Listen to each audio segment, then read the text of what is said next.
In the today's video lecture, we will understand about modulation and demodulation of binary amplitude shift keying, frequency shift keying, and phase shift keying.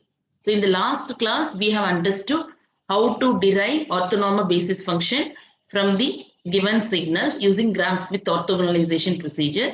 And also we understood what is maximum likelihood detector and how to write the likelihood function in additive white Gaussian noise and how the detector will be performing. Okay, so using this idea, we will today understand how to write expressions for what is amplitude shift keying, frequency shift keying, and phase shift keying, how the modulation is done and demodulation is done. Okay, so here we are going to understand about the binary modulation technique in the sense in one single period, symbol duration, we are going to transmit only one single bit. Okay, so we call it as a binary modulation. So either we will transmit only one binary 1 or we will transmit binary 0. So in one symbol we have only one bit.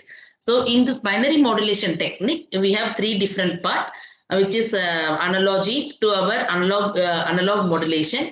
So in analog modulation we would have studied about amplitude modulation, frequency modulation, and phase modulation, in which either the amplitude of the carrier or frequency of the carrier or phase angle of the carrier is changing in accordance with the message signal. Okay, similar to that, here in digital modulation, your message signal is nothing but your binary number, ones and zeros, and you are going to have a carrier which is nothing but your cosine signal, almost cosine signal, or sinusoidal signal, subset of sinusoidal signals.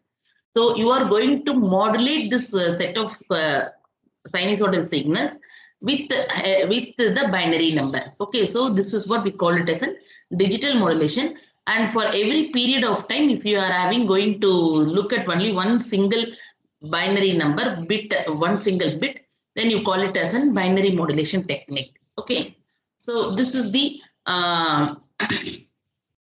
representation of ASK, FSK, PSK. ASK, FSK, PSK is nothing but abbreviation of amplitude shift keying, frequency shift keying, and phase shift keying respectively. So you can see how the ASK signal is represented here. This is the graphical view of ASK signal. So here you can clearly see that zeros and ones are the binary signal which we are planning to transmit. Wherever we are having 0, you can see there is no signal getting transmitted. Wherever we are having 1, you can see the carrier is getting transmitted. Okay, so this is what we call it as an binary amplitude shift keying. Wherever 0 is present, there is nothing, no signal we are transmitting. Wherever 1 is present, we are having the cosine signal getting transmitted. So this amplitude shift keying is also, in other words, called as on-off keying method. Okay, the next one is frequency shift keying. In frequency shift keying, we will be having two carrier. One is carrier with low frequency, another one is carrier with high frequency. Usually carrier with low frequency is used for representing the binary 0, and carrier with high frequency is used for representing binary 1. So you can look at this figure, second figure. You are having set of ones and zeros, which is our input signal, and wherever 0 is there, you can see a carrier of low frequency is getting transmitted. Wherever 1 is there, a carrier of high frequency is getting transmitted. So you can see this frequency shift keying. And third one is phase shift keying. In phase shift keying, like we are going to have two different phase angle. So one is 0 degree, another one is 180 degree. When 0 is getting transmitted, we have the carrier like this. When 1 is getting transmitted, 180 degree phase shift of the thing. So that is the phase shift keying modulation. Okay. So this is about the how to represent the waveform, how the waveform looks like in ASK, PSK, and FSK. Okay, so in today's video, what are the things we are content? What we are going to understand is how to represent the binary modulated signal.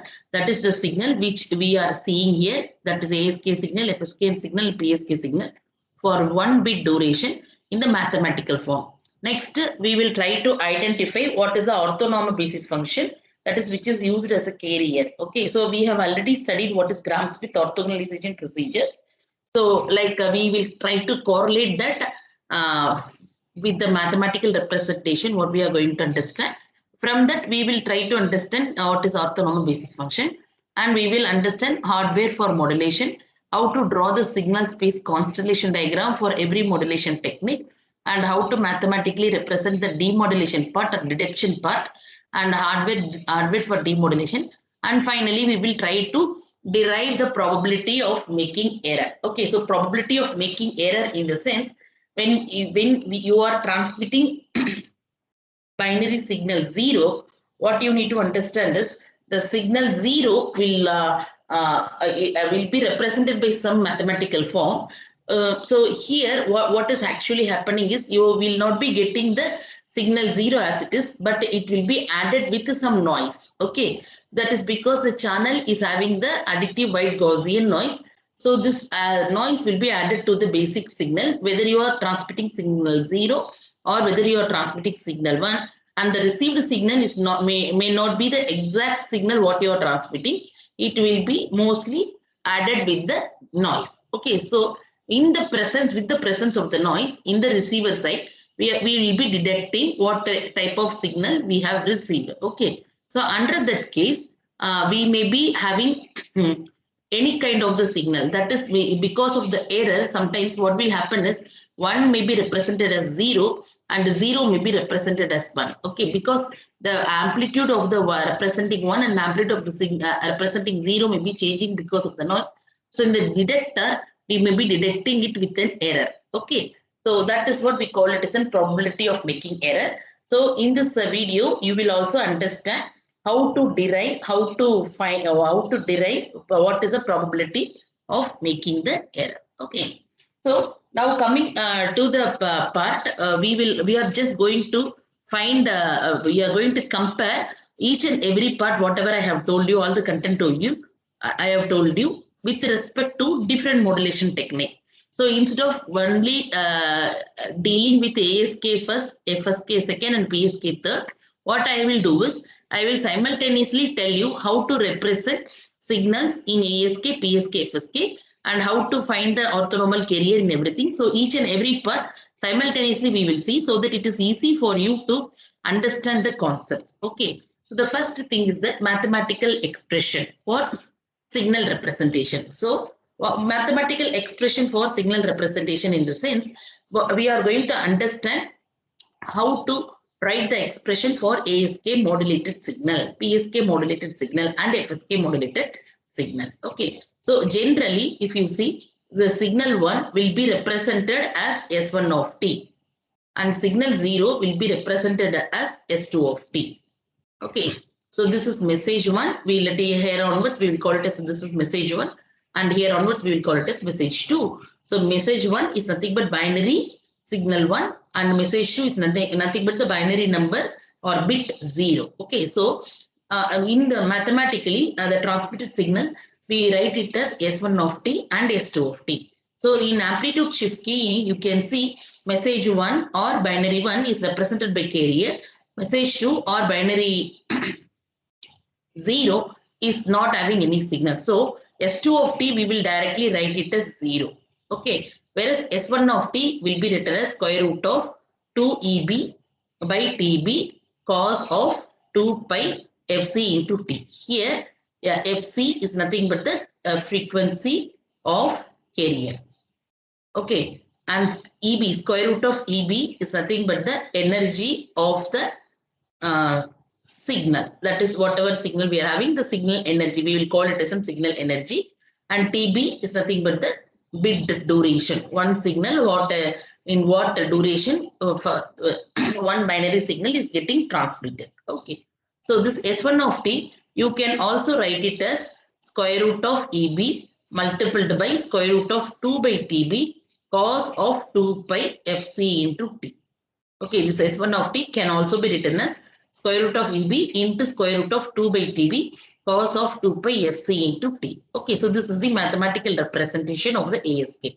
Now coming to the PSK. In PSK, I hope you remember what we are having is for binary signal 1 transmission, we send the signal in one phase angle, and for binary signal 0, we take the phase angle of 180 degree shift. Okay, so here, so in ASK, PSK, you can even see this diagram. In ASK and PSK, we are having the same frequency. We are not having two frequencies. Frequencies are same. In ASK, amplitude is different. In PSK, phase angle is different. But the frequency is same both in ASK as well as in your PSK. Okay. So we are going to have only one frequency signal.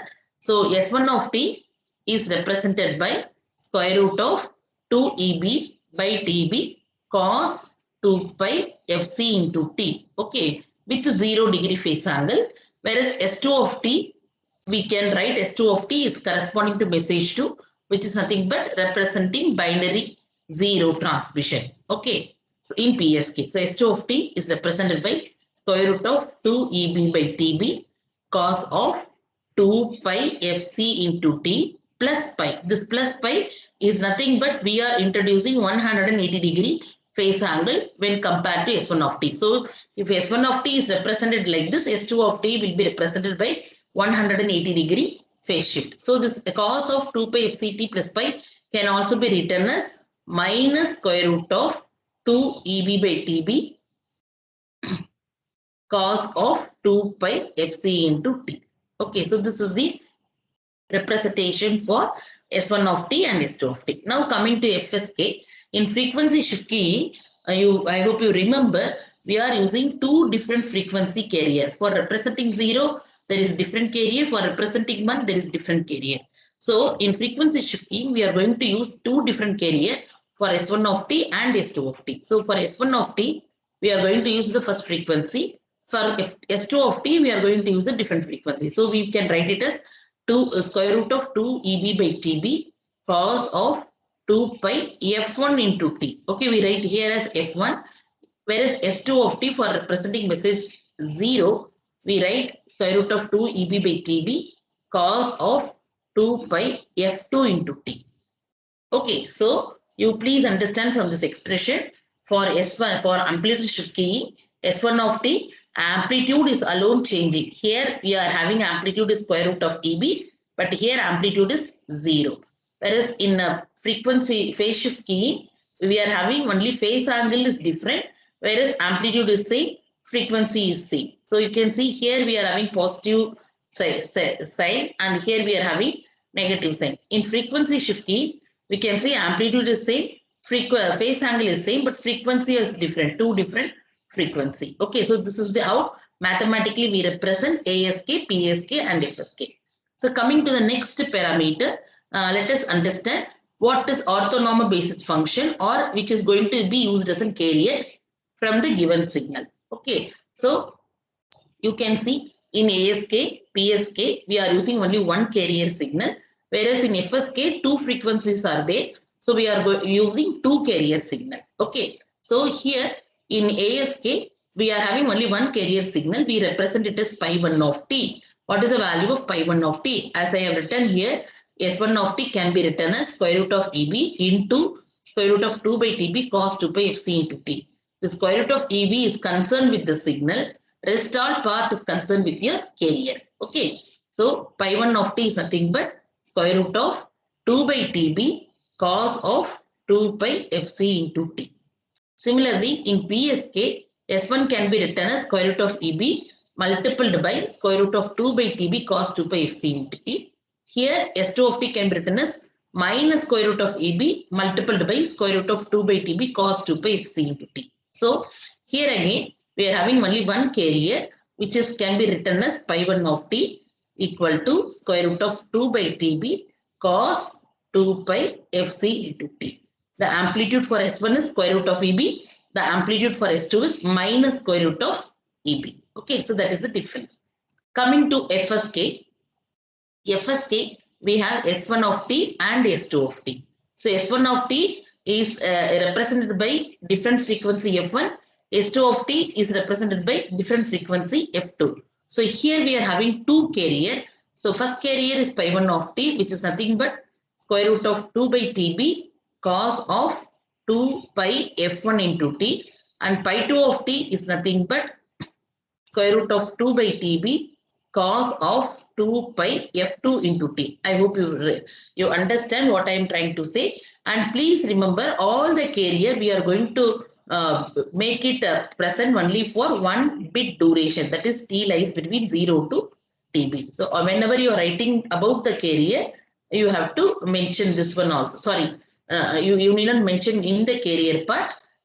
Instead, you are going to mention in the signal part. Carrier will be extending for infinite amount of time, but the signal S1 of t or S2 of t is going to be existing only for 1 bit duration. That is, t lies between 0 to TB. Okay. So this is about the carrier and the signal. Next, coming to the hardware part. Now let us understand what are the components we are going to use for modulation, for digital modulation. That is for ASK, PSK, and FSK. So you can simply see the mathematical expression. How are we having? We are just having S1 of t is nothing but square root of EB multiplied by the carrier. Okay, and S2 of t is 0.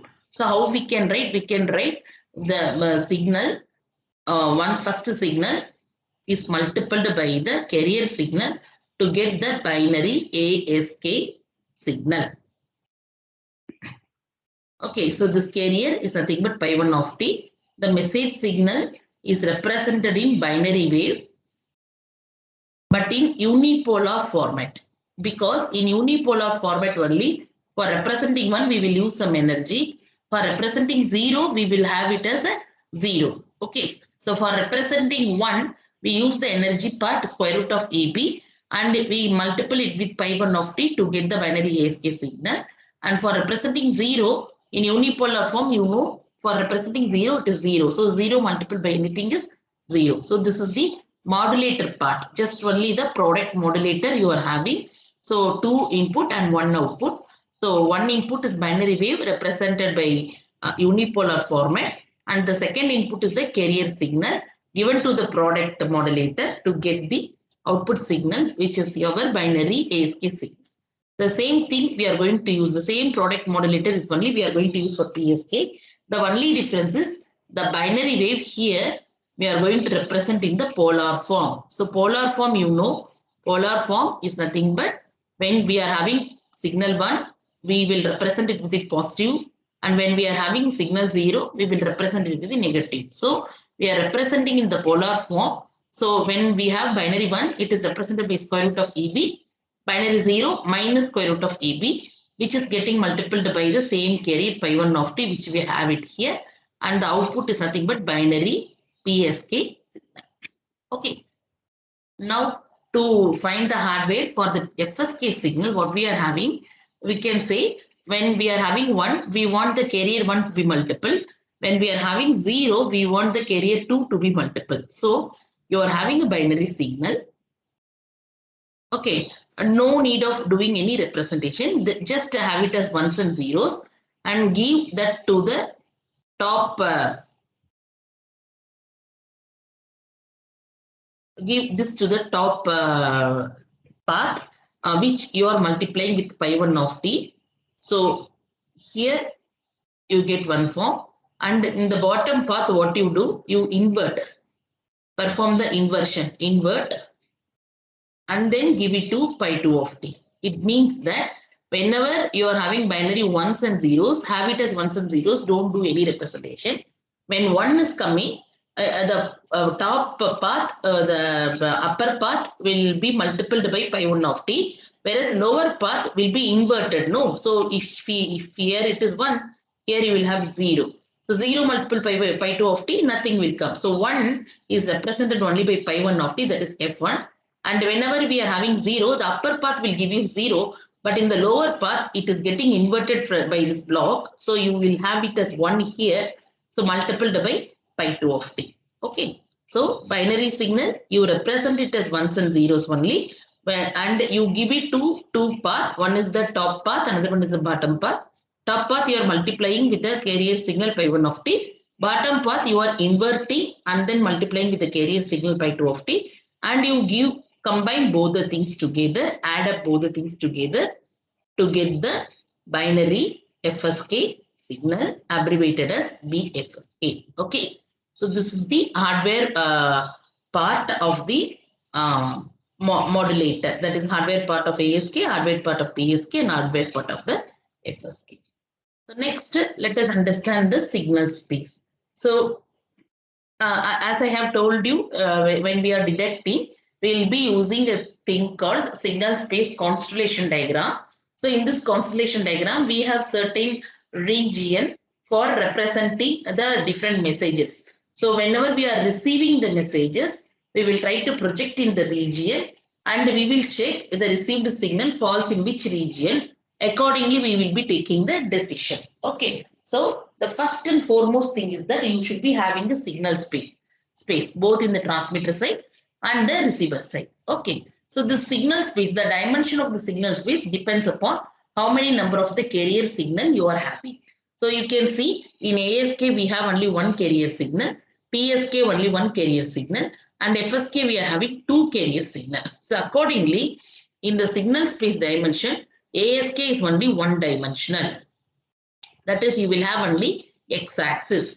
PSK is only one dimensional. Here again, you will have only x-axis. This is why, because ASK signal and PSK signal is having only one carrier for its representation. Whereas FSK is two-dimensional because we are having two carrier for representation. So it is two-dimensional. So you will be having x-axis as well as you will be having the y-axis. Now you understood how many axes you are having. Now next thing is that you need to project the message point in the given axis. Okay. So for that you need to find the message point. So how will you find the message point? You are going to use the Grams with procedure to identify the message point, to identify the vector. So you can see in ASK, as I have told you, only one carrier is available. So, but two signals are there. So S1 of t will be can be written as S11 pi 1 of t, and S2 of t can be written as S21 pi 1 of t. You will stop with this. That is why, because only one dimension. You know, S1 of t can be expanded as S11 pi 1 of t plus S12 pi 2 of t plus S13 pi 3 of t. Similarly, S2 of t can be expanded as S21 pi 1 of t, S22 pi 2 of t, like that. But whatever it may be, as you have mentioned only one dimension, you will stop with the first thing itself. Rest all will be 0, obviously, because pi 2, pi 3 is not present. So you need not expand this expression. Okay, so now what you can do is, you can compare S1 of t, S2 of t with the mathematical expression what we have written here. Okay, so here you can see S1 of t is nothing but square root of AB multiplied by square root of 2 by TB cos 2 pi FC into t. We have written square root of 2 by TB cos 2 pi FC into t is nothing but our pi 1 of t. Okay, so S1 of t can be written as square root of EB into pi 1 of t. Okay, and how can I write S2 of t? S2 of t is 0 here. So I cannot write it as 0 directly. I know pi 1 of t is having some value. So S2 of t can be written as 0 multiplied by pi 1 of t to get the 0. So now you try to compare. You get S11 is nothing but square root of EB, and S21 is nothing but 0. So these are the coordinates. So what you are going to do is, you are going to draw a diagram in the signal space constellation diagram. Here you are having only x-axis. So I draw only x-axis line. This x-axis line is nothing but pi 1 of t. In this x-axis line, I am going to project the signal value. So you can see the first signal is lying at the point square root of AB. So here at square root of AB, we have the first signal, that is message M1. Okay, first signal message M1. Second signal, which is because S21 is associated with the second signal. So you will write this is nothing but your second signal. So second signal is at 0. So at 0, you are having message M2. Okay, now in this, this is the representation. Now here what you need to do is, you need to draw a demarcation line or separation line exactly between these two message signal, so that you can form a region. Okay, so exactly between these two region, in the sense here you are having 0, here you are having square root of EB. So exactly between these two is nothing but this point where the value is square root of EB divided by 2. So you draw a line here. This line you call it as a decision line. This line you call it as a decision line. So this region, which is right side to the decision line, or in other words, which is greater than square root of EB by 2 is called region Z1. And this region, which is left side to the decision line, or in other words, which is lesser than square root of EB by 2 is called region Z2. Okay, so now this is the signal space constellation diagram for the ASK signal.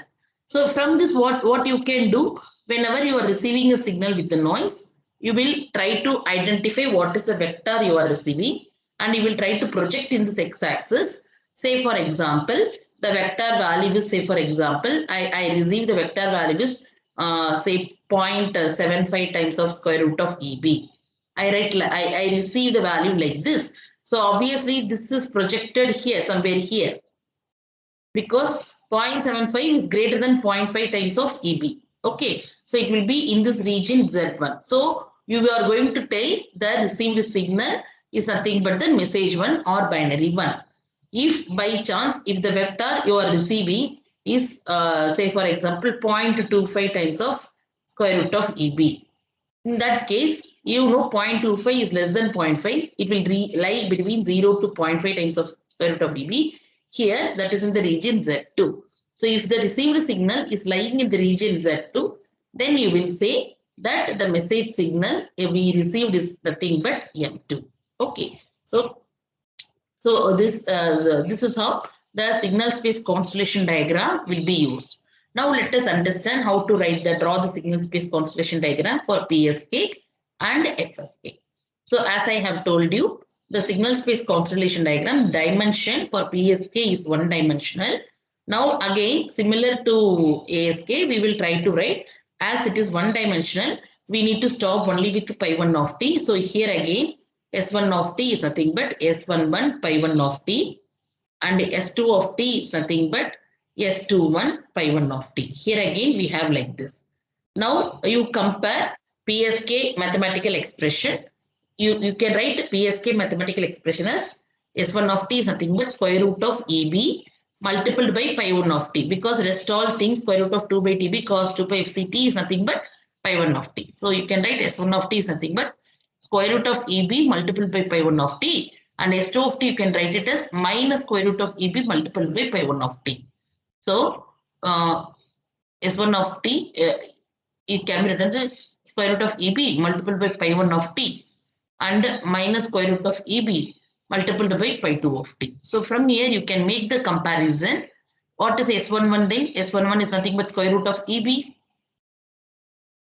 And what is S21? You can see, compare. S21 is nothing but minus square root of EB. So the vector for representing the binary 1 is square root of EB.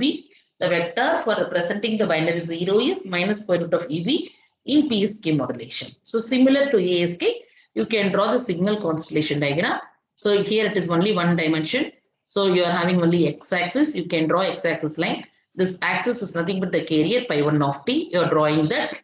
Now you have to project the signal point, message point. So message point 1 is at square root of EB. So you can draw message point 1 here at square root of EB. And message point 2 is at minus square root of EB. So message point 2 here at minus square root of EB. Okay, two message point. This is the first message point. This is the second message point. Please remember, first message point corresponds to binary signal 1. Second message point corresponds to binary signal 0. Okay, so now you need to draw the decision line. This decision line should be exactly partitioning. So what you will do is you will draw a decision line exactly between these two things. So obviously it is at 0. This is the place where you will draw the decision line. So you can draw a decision line, this line which is separating, and you call the area which is greater than 0 will be region Z1, and the area which is lesser than 0 will be the region Z2. Okay, so this is the decision line. Okay, the next FSK signal. In FSK signal, here again, what we will do is we will try to compare the expression what we have with our Gram-Schmidt expression. So we understood that here we are having two dimensional in the sense we have pi 1 of t as well as pi 2 of t. So what you need to do is you need to first of all write S1 of t as S11 pi 1 of t plus S12 pi 2 of t. Similarly, S2 of t as S21 pi 1 of t plus S22 pi 2 of t. That is why, because you are having two dimensions, so you are expanding it by 2. Okay. Now you are already having the expression, you already know how to express the FSK modulated signal. Now you try to represent in terms of pi 1 and pi 2. So you can see S1 of t, this part S1 of t. What you are having, you can write this as square root of EB times of pi 1 of t. Because pi 1 of t is nothing but square root of 2 by TB cos 2 pi F1 into t. Similarly, S2 of t, you can write it as square root of EB times of pi 2 of t. So you can write like this. So now you can compare. Here you are writing square root of EB times of pi 1 of t. And here you are writing square root of EB times of pi 2 of t.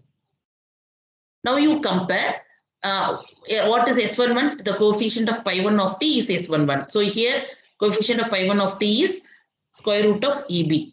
And what is S12 coefficient of pi 2 of t? But here you are not having pi 2 of t. Okay, so it doesn't mean that pi 2 of t is 0. It implicitly means that S12 is 0. So you can write S11 is square root of EB and S12 is 0. Similarly, you compare S2 of t. That is S21 pi 1 of t. So you can see here in the second line, you are not having pi 1 of t. Pi 1 of t is ultimately 0. So that is that part, the coefficient is 0. So you will write S21 is 0 and S22 is square root of EB. So you can write this as a matrix, that is for the vectors for S1, the vectors for S2.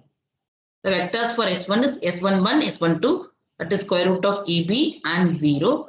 The vectors for S2 is nothing but 0 square root of EB. So from this, what you need to understand is, in x-axis, the vector S1, the vectors of the x1 is square root of EB and 0. So the signal S1 on x-axis, it is lying at EB. On y-axis, it is 0. Okay. So it means that you need to project, you need to correlate, you need to project on x-axis, you should point on square root of EB.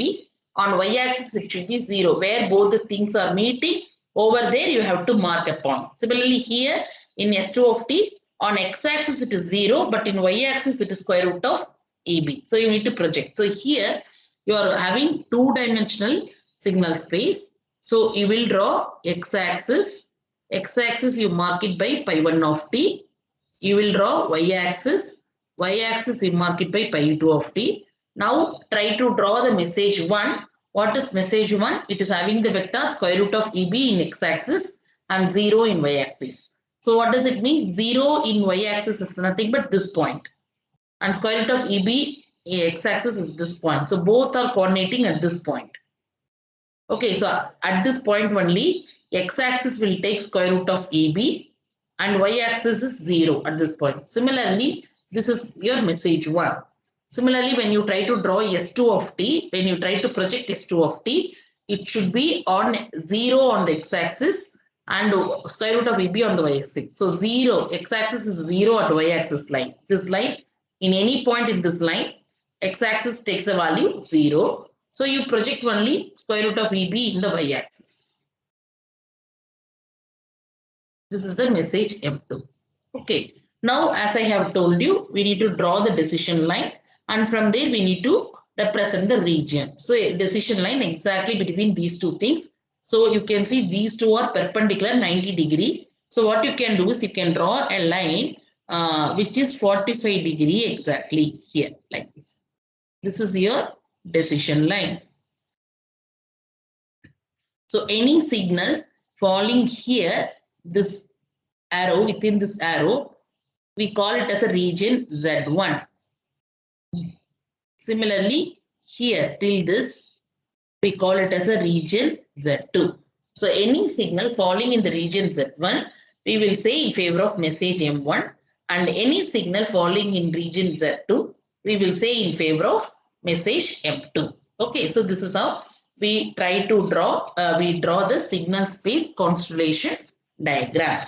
Now, the next part is the receiver part. So now we will understand how to write the mathematical signal, mathematically how to express the received signal and how are we going to detect the received signal mathematically. Okay, so as you all know, we are either transmitting S1 of t or we are transmitting S2 of t. Okay, so in general, we let us say transmitted signal is nothing but Si of t. This Si of t in the channel, what is happening? It is adding with additive white Gaussian noise. So let us say this is W of t. So here you are not receiving it as Si of t. Instead, you are receiving in the different form. Let us call it as X of t. So what is X of t? X of t is nothing but Si of t plus W of t. This is your X of t. X of t is nothing but the transmitted signal Si of t plus the noise, additive white Gaussian noise, which is getting added in the channel W of t. Okay. Similarly, here again X of t, you are transmitting Si of t, but you are receiving it as X of t, in which X of t is nothing but transmitted signal Si of t plus W of t. The same thing for FSK also. You are going to receive X of t, whatever signal you are transmitting, which is nothing but a Si of t plus W of t. This Si stands for, it may be S1 or S2. Okay, I is nothing but either 1 or 2. Okay, so you are receiving X of t. Now using this X of t, only you are going to perform the detection procedure. Okay, using this X of t only you are going to perform the detection procedure. Say for example, if you are transmitting binary 1, then in ASK you are going to transmit S1 of t. Okay, so S1 of t with added with the noise, you receive X of t. So you are transmitting S1 of t, but in the receiver, you are receiving only X of t. Okay, but you are trying to project that in the signal space. You find the received signal is lying in this region Z2. So you will say the received signal is actually 0. But as such, what you have transmitted? Binary 1. Okay. So that is an error. So please understand. I will repeat it. Say that you are having, you have transmitted binary signal 1. Binary signal 1 is nothing but S1 of t. You are as such transmitting in the transmitter side. You are as such transmitting S1 of t. But this S1 of t getting added with the noise, okay, and you receive X of t. Using this X of t only, you are going to do the detection procedure. You did not know what is a transmitted signal, but you receive only X of t and you are going to do the detection procedure using this X of t. Okay, so with this X of t, what you will do? You are receiving and you will try to project in the signal space. So what did I say? In the signal space, if the receiver signal lies in the region Z1, you will say the decision in favor of M1. If it lies in the region Z2, you will say in the decision in favor of M2. So if the received signal X of t lies in region Z1, you will say you have received message 1. If it or binary 1. If it lies in the region Z2, you will say you have received message 2 or binary 0. Okay. So the same thing is what for PSK, the same thing is what for FSK. So what you are ultimately doing, you are ultimately receiving the signal X of t. With the received signal, you will be projecting in the same signal space diagram. So how will you project? You want to extract the vector. After extracting the vector, you will give it to the signal space diagram. You will put it in the signal space diagram. So if the receiver signal is lying in the region Z1, you will say in favor of message 1. Message 1 is nothing but binary 1. And if the received signal lies in the region Z2, you will say in favor of message 2. Please remember, message 2 is nothing but binary 0. Okay, so this is how we do the detection process. So first step in the detection process is we need to get the vector. After getting the vector, we will take the decision. So how are we going to take the decision? Using this decision line. So you can see in ASK, what is happening in this decision line? Decision line is at square root of EB by 2. In PSK, the decision line is at 0. In FSK, this is the decision line. In this decision line, you have two component. One is vector square root of EB, that is vector for M1 and vector for M2. If M1 is greater than M2, you will be having the projection here. If M2 is greater than M1, you will be having the projection in the receiver Z2. Okay, so accordingly, we will be taking the decision. So, how the deduction procedure goes on? You are receiving the signal X of t. You need to get the vector. What you need to do? You are going to work with the correlative receiver.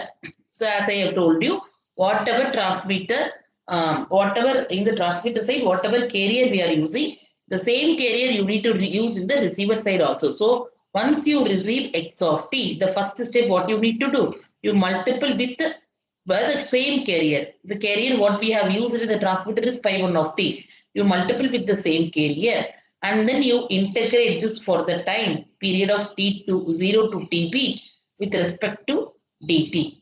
You will get the vector x1.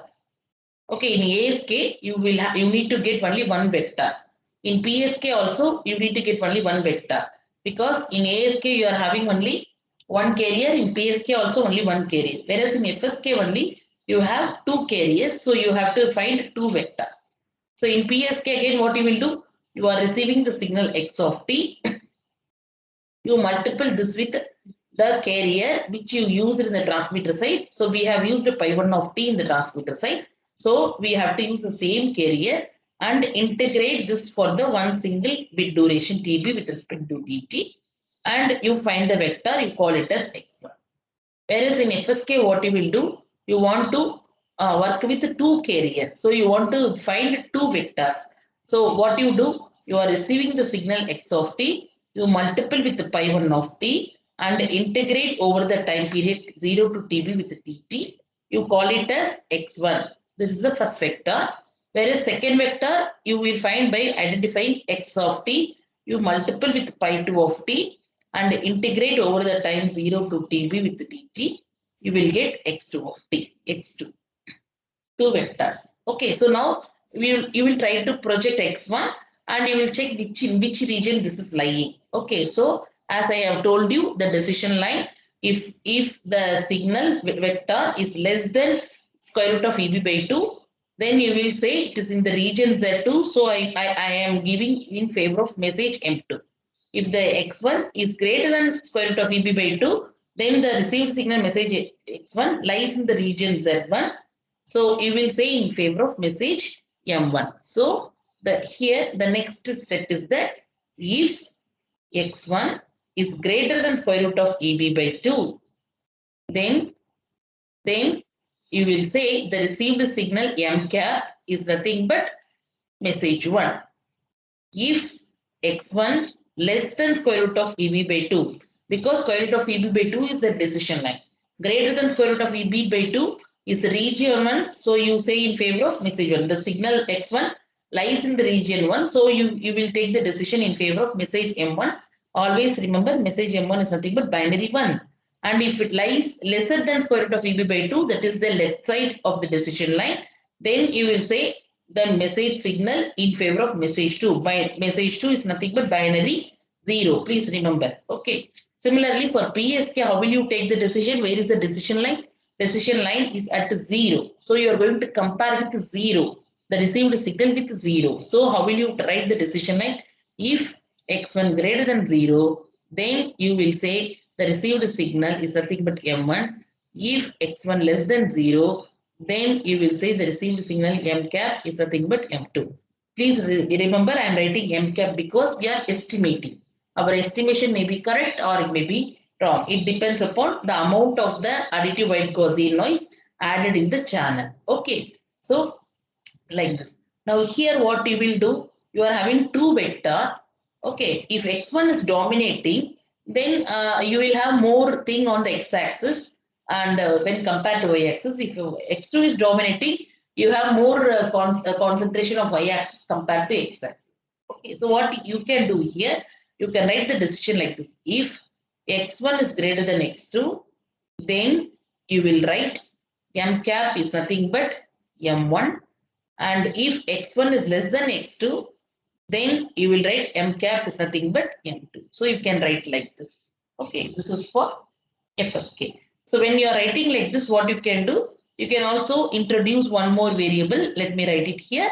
You can also introduce one more variable L, which is nothing but the difference between x1 and x2, x1 minus x2. And you can write the decision like this. If L greater than 0, then you say the received signal is M1. If L is lesser than 0, L lesser than 0, it means that x1 minus x2 is negative. That is, x2 is greater than x1. Under the case, you will say M cap is nothing but M2. Okay. So with this, we will try to draw the hardware of the detector. So you can see in this, we are receiving the signal x of t here. Okay, first of all, you multiply this with the pi 1 of t, and then you give it to an integrator. This integrator is between 0 to dB dt. So you get x1. Once you get x1, you give it to the decision device. Decision device where the threshold is square root of EB by 2. Okay, so here you get the output. The same diagram you can carry for the PSK. Only thing is that in PSK, the threshold is 0. That is the same diagram, hardware diagram for PSK. The same diagram you can carry here. But here in ASK, the threshold you are writing it as square root of EB by 2. But here in PSK, you will write the threshold is 0. Okay. Whereas in FSK, what you need to do, you need to get two vectors. So you are receiving x of t. So you can take the top path, multiple with top path with pi 1 of t, and integrate it for 0 to tb dt. You get x1 of t. Sorry, x1 in the from the top path, x1 vector. The same x of t you multiple in the bottom path with pi 2 of t, and you integrate 0 to tb dt, you get x2.